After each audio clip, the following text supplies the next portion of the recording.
ان میں ایک عبد الیالیل، دوسرا مسعود، تیسرا حبیب، یہ تینوں برادرز تھے اور یہ تینوں سردار تھے۔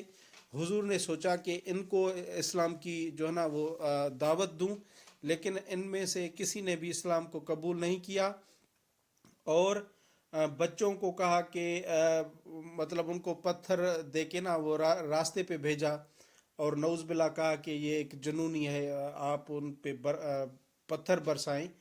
تو ان بچوں نے حضور اکرم صلی اللہ علیہ وسلم پہ پتھروں کا جو ہے نا برساؤ کیا۔ اس میں سے حضور اکرم صلی اللہ علیہ وسلم شدید جو ہے نا وہ زخمی ہو گئے تھے، انجرڈ ہو گئے تھے، ٹھیک ہے، اور آپ کی جو بلڈ ہے وہ نالین تک پہنچی تھی۔ تو اس کے بعد حضور اکرم صلی اللہ علیہ وسلم اس شہر سے باہر آتے ہیں، اور باہر ایک باغ ہوتا ہے، یعنی کہ فارم کہہ لیں آپ، فارم ہوتا ہے باغ طائف کے باہر، ٹھیک ہے، طائف کے باہر ایک باغ ہوتا ہے، وہاں پہ آ کے رکتے ہیں تھوڑی دیر کے لیے۔ تو اس باغ کا جو اونر تھا، مالک تھا، اس نے اپنے غلام کو بھیجا کہ آپ جائیں ان زخمی لوگوں کو کچھ گریپس دیے، انگور دیے کہ آپ ان کو دے آئیں۔ اچھا، اس کا نام کیا تھا جو اس اونر نے، مالک نے بھیجا؟ اس کا نام تھا عداس۔ یہ عداس آیا حضور اکرم صلی اللہ علیہ وسلم کے پاس، گریپس انگور وغیرہ پیش کیے، اور یہ ایک عیسائی تھا، کرسچن تھا۔ تو حضور اکرم صلی اللہ علیہ وسلم نے اس بندے کو، عداس کو، اسلام کی دعوت دی، اور اس نے اسلام قبول کیا اور مسلمان ہو گیا، ٹھیک ہے۔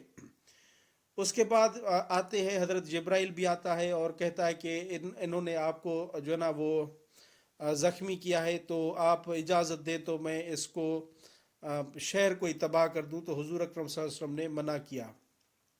اچھا، ایک بار حضور سے بی بی عائشہ نے پوچھا کہ جنگ احد کے بعد سب سے زیادہ تکلیف دہ واقعہ آپ کی زندگی کا کون سا ہے، جس میں آپ کو سب سے زیادہ تکلیف آئی ہو؟ تو حضور نے یہ طائف کے سفر والا جو واقعہ ہے وہ بتایا کہ یہ میری زندگی کا سب سے تکلیف دہ واقعہ تھا جنگ احد کے بعد۔ اچھا، اس کے بعد آتا ہے معراج النبی صلی اللہ علیہ وآلہ وسلم۔ یہ 27 رجب کو ہوئی معراج، اور 10th نبوی، یہ کون سی ہے؟ 10th نبوی میں ہوا تھا۔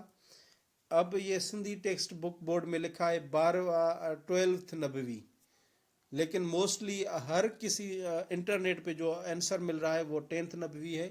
ایم سی کیوز میں بھی ہمیں جو ہے نا 10th نبوی کو ٹک کرنا ہوگا۔ یہ رجب کے مہینے 27 میں ہوا معراج کا واقعہ۔ ایکچولی حضور اکرم صلی اللہ علیہ وآلہ وسلم اس وقت ام ہانی کے گھر میں جو نا رکے ہوئے تھے رات کو۔ ام ہانی حضرت علی کی سسٹر تھی، ٹھیک ہے۔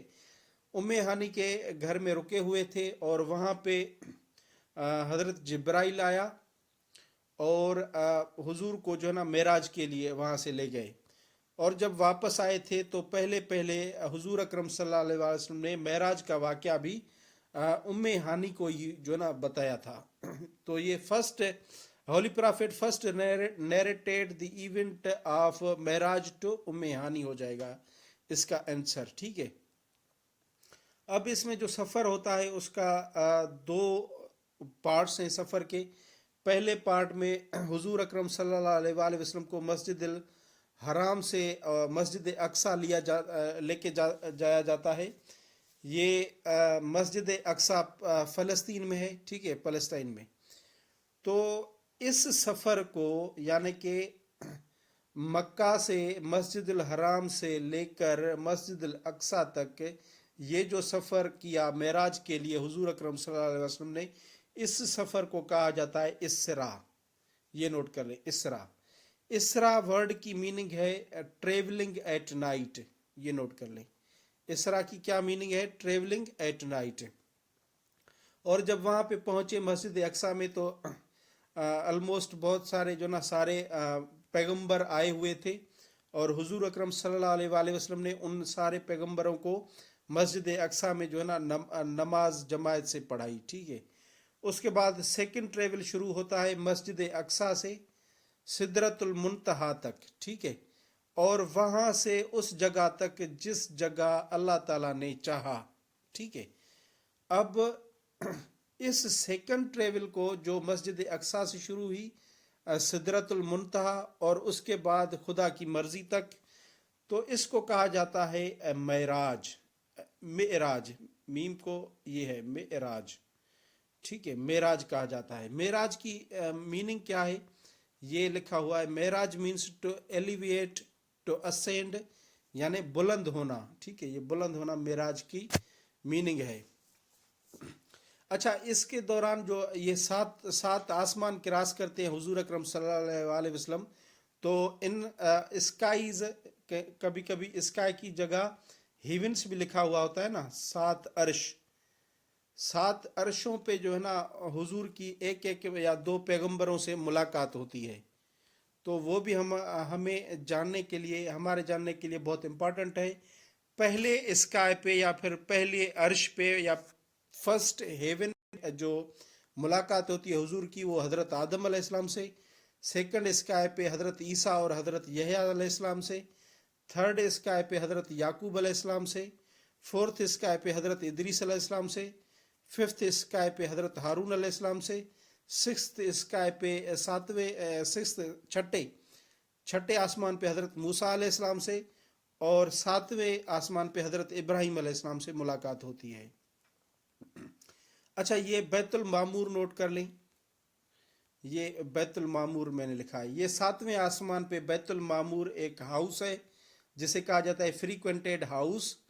اور یہ 7ویں اسکائی میں ڈائریکٹلی ابو دا کعبہ، کعبے کی جگہ اوپر، مطلب آسمان کی طرف ڈائریکٹلی اس کے اوپر جو ہے نا یہ جگہ، یہ ہاؤس بنا ہوا ہے. اور اینجلز میک طواف آف دس ہاؤس، اس ہاؤس کا جو فرشتے ہیں وہ طواف کرتے رہتے ہیں. اور اس کے بعد لکھا ہے every single day 70,000 angels visit it, روزانہ 70,000 جو اینجلز فرشتے ہیں اس کا طواف کرتے ہیں. ٹھیک ہے، یہ نوٹ کر لیں. اچھا، اس سفر میں حضور اکرم صلی اللہ علیہ وسلم کے سفر میں آپ کے ساتھ حضرت جبرائیل ساتھ تھا. ٹھیک ہے، حضرت جبرائیل اکمپنیڈ وتھ ہولی پرافٹ صلی اللہ علیہ وآلہ وسلم اپ ٹو سدرۃ المنتہا، یعنی جب سدرۃ المنتہا آیا اس وقت تک حضور کے ساتھ حضرت جبرائیل تھا. اس کے بعد اوپر کے سفر کے لیے حضور اس نے کہا کہ میں آگے نہیں جا سکتا، ہمیں آگے جانے کی اجازت نہیں ہے. ٹھیک ہے، سدرۃ المنتہا کیا ہے؟ ایک یہ درخت ہے، ٹری ہے، جسے انگلش میں لوٹے بھی کہتے ہیں، لوٹے ٹری. ٹھیک ہے، یہ ایک سمبول ہے، باؤنڈری ہے، it most boundary in the 7th sky. یہ ایک 7ویں آسمان سے اور اوپر کے جہان سے یہ ایک باؤنڈری ہے یہاں پہ جو درخت ہے. ٹھیک ہے، where the knowledge of angels and, اور اسی حد تک جو نا فرشتوں کی نالج بھی ہوتی ہے، اس کے اوپر جو نا ان کو بھی اختیار نہیں ہے، کوئی نالج نہیں ہے ان کو بھی. اچھا، جب حضور کی خدا سے ہم کلام ہوئے، خدا نے اپنی نشانیاں دکھائیں، تو اس میں یہ معراج میں حضور اکرم صلی اللہ علیہ وسلم کو 5 وقت نماز گفٹ دی گئی. اور یہ یوں کہہ لیں کہ 5 وقت نماز جو واجب ہوئی یہ 10 نبوی میں ہوئی، فرض ہوئی مسلم امہ پہ. اور event of Meraj mentioned in سورہ بنی اسرائیل، یہ معراج کا واقعہ جو قرآن مجید کی کون سی سورہ میں بیان ہے؟ سورہ بنی اسرائیل. اچھا، سورہ نجم میں بھی اس کا ذکر ہے، یہ بھی نوٹ کر لیں. اس کے بعد اینیمل یوزڈ ڈیورنگ معراج براق، حضور اکرم صلی اللہ علیہ وسلم نے جس اینیمل پہ یہ سفر کیا تھا اس کا نام ہے براق. یہ اینیمل وائٹ کلر کا تھا. ٹھیک ہے، اس کے بعد لکھا ہوا ہے حضرت ابو بکر گاٹ دا ٹائٹل آف صدیق. اچھا، جب حضور اکرم صلی اللہ علیہ وسلم واپس آئے تھے اور یہ بتایا کہ میں نے معراج کے رات معراج کیا، تو بہت سارے لوگ جو ہے نا مکے کے ابو لہب جیسے تو وہ ٹھٹھولنے لگے اور طرح طرح کی باتیں بنانے لگے. تو جب یہ بات حضرت ابو بکر کو پتہ چلی کہ لوگ ایسے کہہ رہے ہیں، اور لوگوں نے پوچھا کہ کیا آپ جانتے ہیں کہ یہ رسول خدا جو بول رہے ہیں سچ بول رہے ہیں؟ تو حضرت ابو بکر نے کہا تھا کہ حضور اکرم صلی اللہ علیہ وسلم نے اگر ایسا کہا ہے تو یقیناً وہ سچی ہے، کیونکہ اس نے کبھی جھوٹ نہیں بولا. تو اس کے بعد، اس بات کے بعد حضرت ابو بکر کو جو ٹائٹل دیا گیا وہ صدیق کا دیا گیا. ٹھیک ہے، تو یہ تھا آج کا لیکچر. انشاءاللہ اس سے آگے ہم اپنے جو ہے نا نیکسٹ پارٹ میں کنٹینیو کریں گے. Thank you so much for watching this video. اللہ حافظ.